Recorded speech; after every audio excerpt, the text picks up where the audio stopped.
Hi అండి, నమస్తే. Welcome back to Shannu's kitchen. Shannu's కిచెన్లో ఇవాళ రంజాన్ ఇఫ్తార్ రెసిపీస్ వచ్చేసి సేమియా కేసరి అండ్ ఎగ్ పకోడా.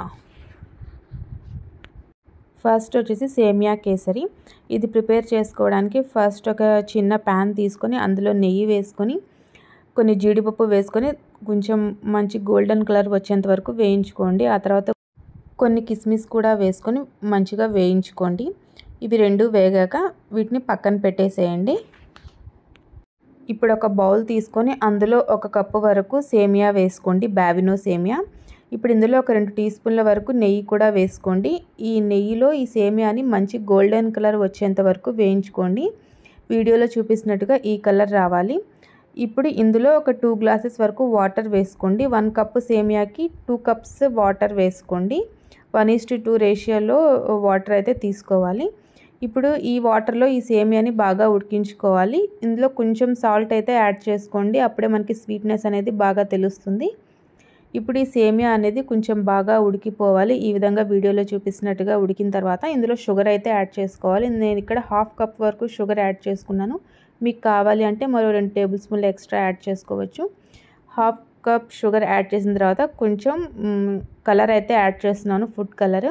ఈ ఫుడ్ కలర్ అనేది పూర్తిగా ఆప్షనల్, మీకు ఇష్టం ఉంటేనే యాడ్ చేయండి, లేకపోతే స్కిప్ చేసేయండి. ఇప్పుడు ఒకసారి బాగా మిక్స్ చేసుకుని మూత పెట్టి కొంచెం సేపు ఉడికించుకోండి. ఇప్పుడు ఇందులో మనం ఆల్రెడీ ఫ్రై చేసి పెట్టిన డ్రై నట్స్ అన్నీ వేసేసుకోవాలి. ఒకసారి బాగా మిక్స్ చేసుకొని ఇప్పుడు ఇందులో ఫ్లేవర్ కోసం కొంచెం ఇలైచీ పౌడర్ వేసుకోండి. ఒకసారి బాగా మిక్స్ చేసుకొని ఇప్పుడు ఈ సేమియా బాగా దమ్ అయ్యేంత వరకు ఒక 15 మినిట్స్ పాటు లో ఫ్లేమ్ మీద దమ్ చేసుకోండి. మధ్య మధ్యలో మూత తీస్తే ఒక 2 సార్లు ఈ విధంగా కలుపుకోండి. ఒక 15 మినిట్స్ పాటు మూత పెట్టి ఉడికించుకుంటే కనుక మనకి టేస్టీ సేమియా కేసరి అయితే రెడీ అయిపోతుంది. సింపుల్గా ఈజీగా ప్రిపేర్ చేసుకోవచ్చు. జస్ట్ ఒక 10 to 15 మినిట్స్లో అయితే ఈ రెసిపీ రెడీ అయిపోతుంది. ఈ సేమియా కేసరి రెసిపీ కనుక మీకు నచ్చినట్టయితే షన్నూస్ కిచెన్ని లైక్ చేయండి. నెక్స్ట్ రెసిపీ వచ్చేసి ఎగ్ పకోడా. ఇది ప్రిపేర్ చేసుకోవడానికి నేను ఇక్కడ ఒక 5 ఎగ్స్ని బాయిల్ చేసుకుని పైన అంతా పీల్ తీసేసి ఒక గుడ్డుని హాఫ్గా కట్ చేసుకొని అందులో ఉన్న ఎల్లో పార్ట్ మొత్తం తీసేసుకోవాలి. ఈ విధంగా అన్నిటికీ ఎల్లో పార్ట్ తీసేసిన తర్వాత ఈ వైట్ పార్ట్ని చిన్న చిన్న పీసెస్గా కట్ చేసుకోవాలి. మీకు ఎంత వీలైతే అంత చిన్న పీసెస్గా కట్ చేసుకోండి. ఈ విధంగా అన్ని ఎగ్స్ని చిన్న చిన్న పీసెస్ లాగా కట్ చేసుకొని పెట్టుకోండి. ఈ విధంగా కట్ చేసుకొని పెట్టుకుంటే మనకి ఈ ఎగ్ పకోడీ అనేది చేయడం చాలా ఈజీగా ఉంటుంది. ఈ విధంగా చేసుకున్న తర్వాత ఇప్పుడు ఇందులో ఆనియన్స్ అండ్ గ్రీన్ చిల్లీ పచ్చిమిర్చి వేసుకోవాలి. అదేవిధంగా కొంచెం అల్లం వెల్లుల్లి పేస్ట్ వేసుకోండి. ఒక 1/2 టీ స్పూన్ వచ్చేసి గరం మసాలా వేసుకోండి. 1/2 టీ స్పూన్ జీరా పౌడర్ వేసుకోండి. ఒక 1/2 టీ స్పూన్ ధనియా పౌడర్ వేసుకోండి. ఒక 1/2 టీ స్పూన్ చాట్ మసాలా వేసుకోండి. చాట్ మసాలా లేకపోతే 1/2 లెమన్ వేసుకోండి. కొంచెం ఉప్పు వేసుకోండి. కొంచెం పసుపు వేసుకోండి. ఒక 1/2 టీ స్పూన్ వరకు కారం వేసుకోండి. కొంచెం పెప్పర్ పౌడర్ కూడా వేసుకోండి. కొంచెం కొత్తిమీర కూడా వేసుకోండి. ఇప్పుడు ఇందులో మీ క్వాంటిటీకి సరిపడా శనగపిండి వేసుకోండి. ఈ శనగపిండి అనేది మీరు తీసుకునే ఎగ్స్ని బట్టి ఎక్కువ తక్కువ చేసుకోండి. ఇప్పుడు వీటన్నిటిని బాగా మిక్స్ చేసుకొని వాటర్ అనేది ఎక్కువ యాడ్ చేయాల్సిన అవసరం లేదు, చాలా కొద్దిగా వాటర్ అయితే దీనికి అవసరం అవుతుంది.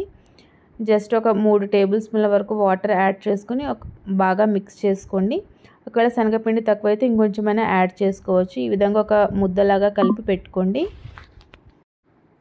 ఇప్పుడు ఒక కడాయిలో ఆయిల్ హీట్ చేసుకొని ఈ విధంగా చిన్న చిన్నగా పకోడీలాగా వేసుకొని మీడియం ఫ్లేమ్ మీద మంచి గోల్డెన్ కలర్ వచ్చేంత వరకు ఫ్రై చేసుకోవాలి. ఈ విధంగా వీడియోలో చూపిస్తున్నట్టుగా మీడియం ఫ్లేమ్ మీద కుక్ చేసుకుంటేనే మనకి ఈ ఎగ్ పకోడీ అనేది మంచి రుచిగా టేస్టీగా ఉంటుంది. ఈ విధంగా మంచి గోల్డెన్ కలర్ వచ్చిన తర్వాత డిష్ అవుట్ చేసేసుకోవడమే. ఇది సాస్తో సర్వ్ చేసుకుంటే చాలా టేస్టీగా ఉంటుంది. మీరు కూడా ఈ రెసిపీని ఒకసారి తప్పకుండా ట్రై చేయండి. ఇవాల్టి ఈ ఎగ్ పకోడా అండ్ సేమియా కేసరి రెసిపీస్ కనుక మీకు నచ్చినట్టయితే షన్నూస్ కిచెన్ని లైక్ చేయండి, షేర్ చేయండి అండ్ సబ్స్క్రైబ్ చేయండి. Thank you for watching.